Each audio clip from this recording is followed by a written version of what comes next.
What happens when one of Britain's most beloved comedy legends walks onto a daytime talk show expecting a friendly chat and instead faces a host who seems determined to tear him down on live television? In just 29 seconds of one particular comment, Denise Welch would ignite a firestorm that would lead to Rowan Atkinson doing something he had never done before: walking off a television set mid-interview. This is the story of how a simple appearance on Loose Women turned into one of the most uncomfortable and shocking moments in daytime television history. Rowan Atkinson arrived at the Loose Women studio that morning with nothing but good intentions. He was there to talk about his latest project, to share some laughs with the panel, and to connect with the show's audience. He had been a guest on countless talk shows over the years, always charming, always professional, always gracious. But what was about to unfold would test even his legendary patience. The panel that day consisted of Denise Welch, who was leading the interview, along with Kay Adams, Nadia Sawalha, and Jane Moore. The atmosphere started off light enough. Rowan took his seat, flashed that familiar warm smile, and the audience applauded enthusiastically. He was, after all, a national treasure. The man who had brought Mr. Bean to life, who had made millions laugh across the world. Denise opened with what seemed like a standard question. "Rowan, lovely to have you here. Now, you have been in the business for quite some time. Do you ever feel like comedy has passed you by?" The studio went quiet.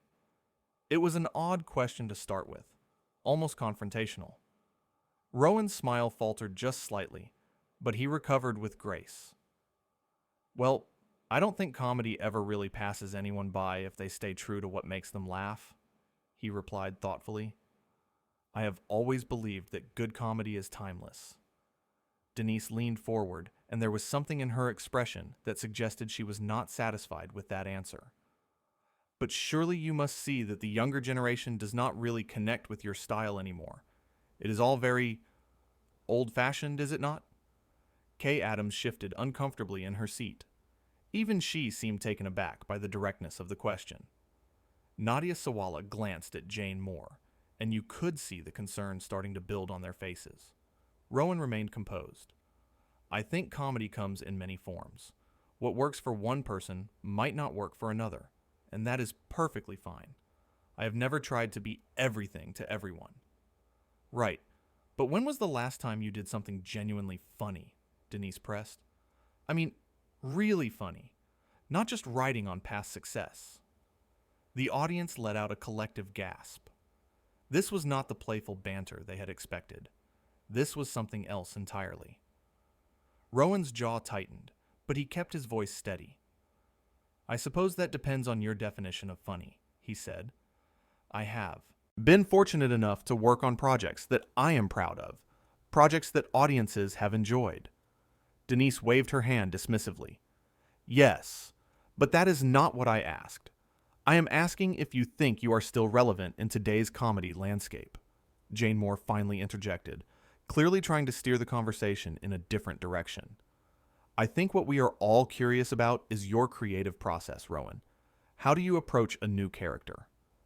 But Denise was not ready to let it go. She spoke over Jane, her voice rising slightly. "No, I think this is important. I think our audience deserves honesty. Rowan, do you ever wonder if you should have retired years ago?" The studio fell into a stunned silence. Even the crew members behind the cameras looked shocked. Rowan's face, which had remained pleasant despite the mounting tension, now showed clear signs of frustration. "I am not sure what you are hoping to achieve with these questions, Denise," he said, his voice calm but firm. "I came here to have a conversation, not to be interrogated about my career choices." Denise laughed, but it was not a warm laugh. It was sharp, almost mocking. "Oh, come on now. You are a big boy.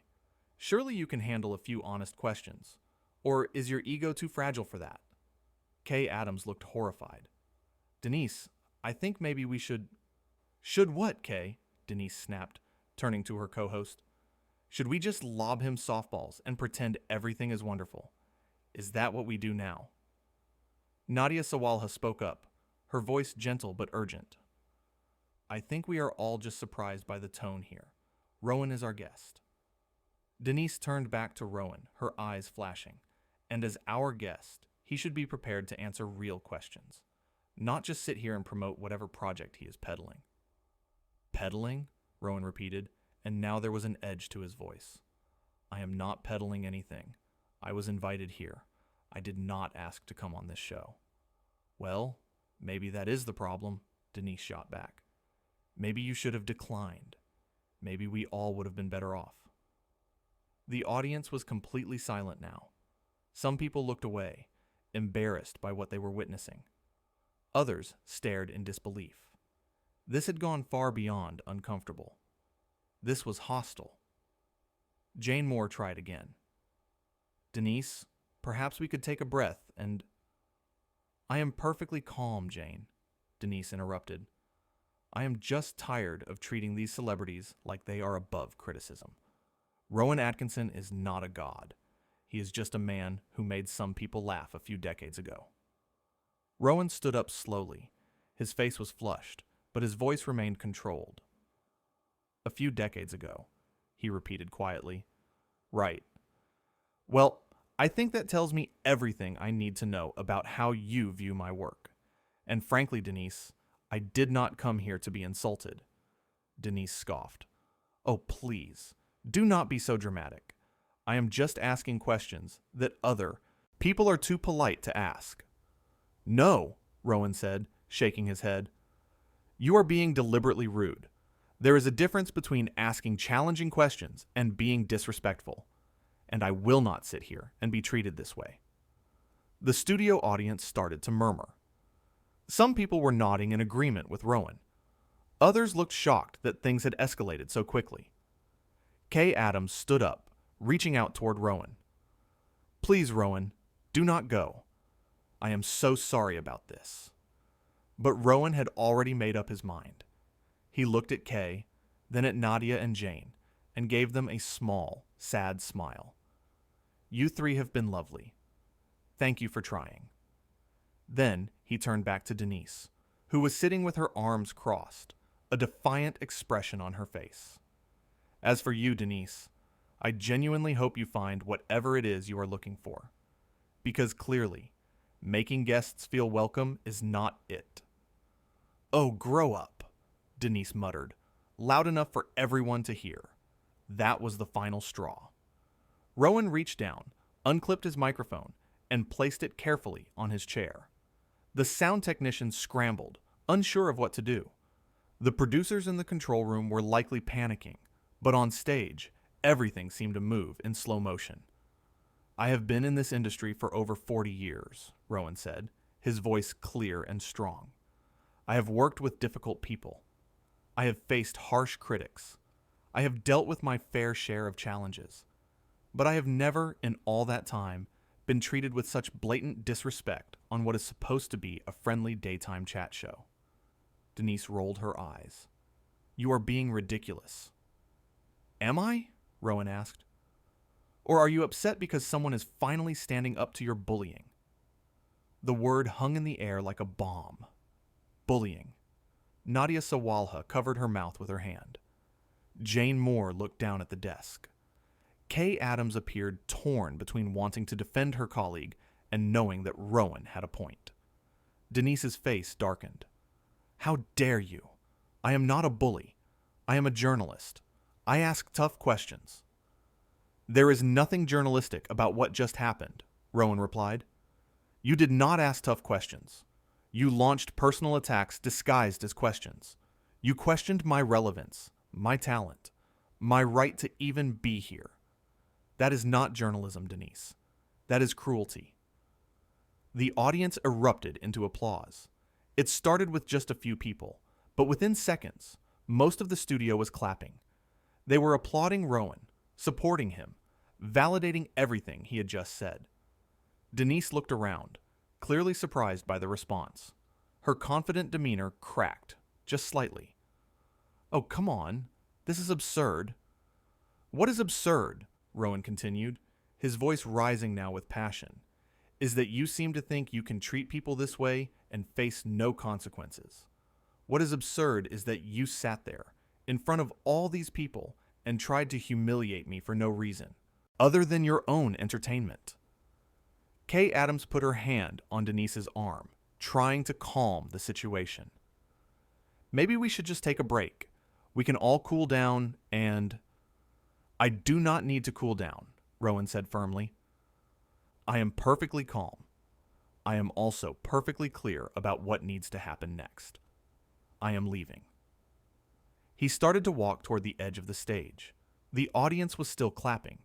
Some people were even standing now. The other panelists looked mortified. Denise sat frozen in her chair, her arms still crossed, her expression somewhere between angry and stunned. Fine, leave, Denise called after him. Run away like a child. Rowan stopped and turned back one more time. I am not running away. I am making a choice. I am choosing not to participate in whatever toxic game you are playing. I am choosing to maintain my dignity. And I am choosing to believe that I, and every other guest who comes on this show, deserves better than what you just displayed. With that, he walked off the stage. The studio doors closed behind him with a soft thud that somehow felt deafening in the silence that followed. For a moment, nobody moved. Denise sat at the desk, her face unreadable. Kay Adams looked like she might cry. Nadia Sawalha and Jane Moore exchanged glances that spoke volumes about their discomfort and disapproval. Finally, Jane spoke up, her voice shaky. Well, that was... I do not even know what to say. Nadia nodded. I feel terrible. He seemed like such a nice man, and he came here expecting a normal interview. Kay turned to Denise, her voice low but urgent. What were you thinking? Why would you go after him like that? Denise shrugged, but there was a defensiveness in her posture now. I was just doing my job. If he cannot handle a few tough questions, then maybe he should not be doing interviews. Those were not tough questions, Jane said firmly. Those were attacks. There is a difference. The audience was still buzzing with conversation. Some people were shaking their heads. Others were talking animatedly to their neighbors. The energy in the room had completely shifted. Nadia addressed the audience directly, trying to salvage something from the wreckage. We are so sorry that you all had to witness that. It was not how we wanted this interview to go. Speak for yourself, Denise muttered. Kay's head snapped around.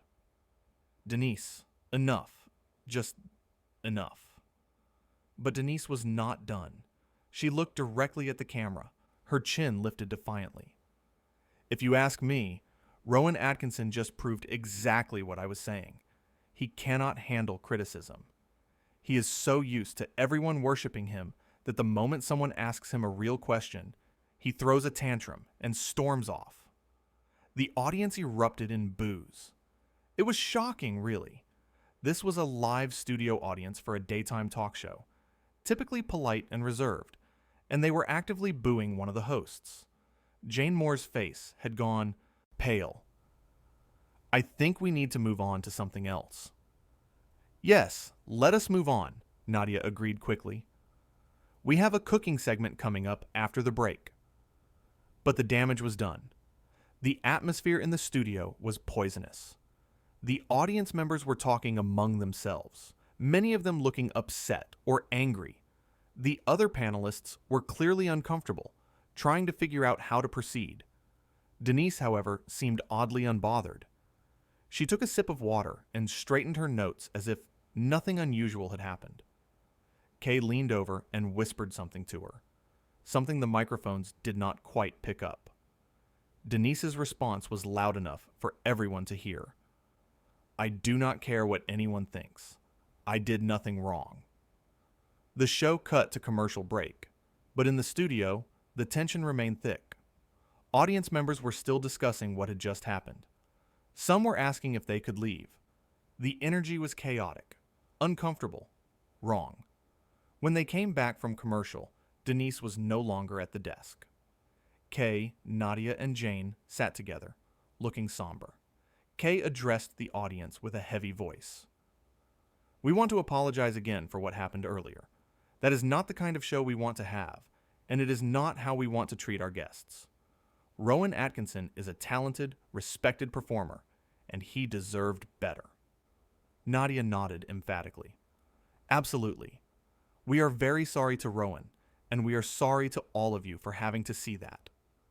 Jane added, "We hope that in the future we can create a more welcoming environment for everyone who comes on this show." The absence of Denise from these apologies spoke volumes. So did the fact that she was no longer on set. Whether she had been asked to leave or had left on her own was unclear, but her absence was notable. The rest of the show limped along awkwardly. The cooking segment happened, but the energy was off. The hosts tried their best to be upbeat, but you could see the strain on their faces. The audience participation segments were subdued. Everyone was still processing what they had witnessed. Behind the scenes, you can only imagine what was happening. Producers were likely scrambling. Phone calls were being made. Damage control was being planned. But none of that was visible to the studio audience or the viewers at home. All they saw was the aftermath of a spectacular implosion. What made this situation so particularly shocking was who was involved. Rowan Atkinson is not known for drama. He is not someone who courts controversy or makes scenes. He is, by all accounts, a private, thoughtful person who takes his work seriously, but does not take himself too seriously. For him to walk off a set, something truly egregious must have happened. And it did. Denise Welch, whether intentionally or not, had crossed lines that should never be crossed with a guest. She had questioned his relevance, his talent, his worth. She had done so not with clever, probing questions designed to create interesting conversation, but with blunt, hurtful statements designed to provoke and belittle. The other panelists had recognized this immediately. Kay, Nadia, and Jane had all tried, in their own ways, to redirect the conversation or soften the blows. They had been uncomfortable from the start, and their discomfort had only grown as the interview progressed. But Denise had pushed forward, seemingly oblivious to or unconcerned with the damage she was causing. Even when Rowan had given her opportunities to back down, to change course, to show some basic respect, she had doubled down instead. The moment when Rowan unclipped his microphone was powerful because of its simplicity. He did not yell. He did not curse. He did not throw anything or make threats. He simply stated his case, explained why he was leaving, and then left. It was dignified, clear, and impossible to misinterpret. His words had cut through all the noise and gotten straight to the heart of the matter. He had called Denise out for bullying, and the audience had agreed with him. Their applause was not just support for Rowan. It was a rejection of the way Denise had conducted herself. The accusation of bullying was particularly damning because it reframed everything that had happened. This was not about tough journalism or asking hard questions. This was about one person using their position of power to make another person feel small. Rowan's point about never being treated with such disrespect on a friendly daytime chat show was important too. This was not a political interview. This was not an investigative journalism piece. This was Loose Women, a show known for light conversation, laughter, and connecting with guests on a personal level. The tone Denise had set was completely inappropriate for the format. When Rowan walked off that stage, he did something that guests almost never do. He exercised his right to remove himself from a harmful situation. He demonstrated that even celebrities, even people promoting projects, even people who might need the publicity, have limits. They have dignity. They have self-respect. The audience's reaction told the whole story. These were regular people who had come to see a daytime talk show. They were not industry insiders or critics. They were just viewers who recognized unfair treatment when they saw it, and they sided overwhelmingly with Rowan. Denise's continued defiance, even after Rowan left, was stunning. Instead of showing any remorse or acknowledging that things had gone wrong, she had blamed Rowan. She had accused him of being unable to handle criticism, of throwing a tantrum, of proving her point. It was a complete misreading of the situation. The fact that the other hosts had to apologize without her, that she had disappeared from the set, spoke to how seriously everyone else was taking this. Kay, Nadia, and Jane understood that something unacceptable had occurred. They understood that their show had failed a guest and had failed their audience. What Denise seemed not to grasp was that there is a difference between asking challenging questions and being cruel. Good interviewers can push their guests, can ask difficult things, can create tension, all while maintaining respect. They can disagree without being disagreeable. They can challenge without being hostile. Denise had done none of that. She had started the interview with a negative premise and had only escalated from there. She had not listened to Rowan's answers. She had not engaged with his perspective. She had simply attacked again and again. The irony was that Rowan Atkinson probably would have been happy to discuss the evolution of comedy, the challenges of staying relevant, the differences between generations of humor. He is a thoughtful person who has spoken eloquently about his craft in many interviews. But Denise had not wanted a discussion. She had wanted a confrontation, and she had gotten one, just not in the way she had expected. Instead of Rowan becoming defensive or uncomfortable or trying to appease her, he had simply said, "No. No, I will not participate in this. No, I will not let you treat me this way. No, I will not pretend this is acceptable." It was a masterclass in maintaining boundaries. Rowan had not become aggressive or mean in return. He had not stooped to Denise's level. He had simply stated facts, expressed his feelings, and made a choice. It was powerful precisely because it was so calm and so clear. The moment when he placed his microphone on the chair was symbolic. It was him literally removing himself from the conversation, unplugging from the toxic dynamic, choosing to no longer be part of what was happening. His final words to Denise, hoping she finds whatever she is looking for, were particularly cutting because they were so kind on the surface. But underneath, they carried a message. You are clearly dealing with something that has nothing to do with me, and I hope you figure out what that is. The audience's standing ovation was the ultimate validation. These people had watched the entire thing unfold. They had heard every question, every answer, every comment, and they had reached a unanimous conclusion. Rowan was right, and Denise was wrong. For a host to lose the audience so completely is rare. Usually, there is at least some division, some people who see both sides. But in this case, the audience was united. They knew what they had seen, and they did not like it. The atmosphere after Rowan left was like the aftermath of an explosion. There was shock. There was confusion. There was anger. The other hosts were visibly shaken. The audience was upset.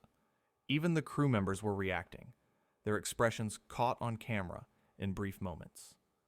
Denise's absence from the apologies was glaring. Kay, Nadia, and Jane had to carry that burden alone, and you could see how difficult it was for them. They were apologizing for something they had not done, trying to repair damage they had not caused. Their words, though, were genuine. They acknowledged that what happened was wrong. They took responsibility as representatives of the show. They expressed genuine regret and promised to do better. It was a stark contrast to Denise's defiant attitude. The cooking segment that followed was surreal. The hosts tried to be cheerful, tried to engage with the chef they had brought on, tried to make jokes and keep things light. But it was forced. Everyone was still thinking about what had just happened. The audience members who participated in later segments seemed subdued. They answered questions. They played along, but the joy had gone out of the room. The incident with Rowan had cast a shadow over everything that came after. What made this whole situation so compelling was the human element. This was not about ratings or publicity stunts or manufactured drama. This was about real people having a real conflict with real emotions and real consequences. Rowan Atkinson had come to work that day expecting a normal interview. Denise Welch had apparently come ready for confrontation. The collision of those two intentions had created something unprecedented. The beauty of Rowan's response was that it was so human. He did not hide behind politeness or professionalism to the point of accepting abuse. He acknowledged his feelings. He named what was happening. He drew a line. And then he enforced that line by leaving. It was a reminder that everyone, no matter how famous or successful, deserves basic respect. And when that respect is not given, people have the right to remove themselves from the situation. The lasting image from that day was Rowan walking away, his head held high, his dignity intact. He had not won an argument or scored points. He had simply refused to participate in something degrading, and in doing so, he had shown more strength than any amount of verbal sparring could have demonstrated. Behind him, he left a studio in chaos, hosts scrambling to recover, and an audience that had just witnessed something they would never forget. It was uncomfortable, it was shocking, and it was absolutely real. That is what made it so powerful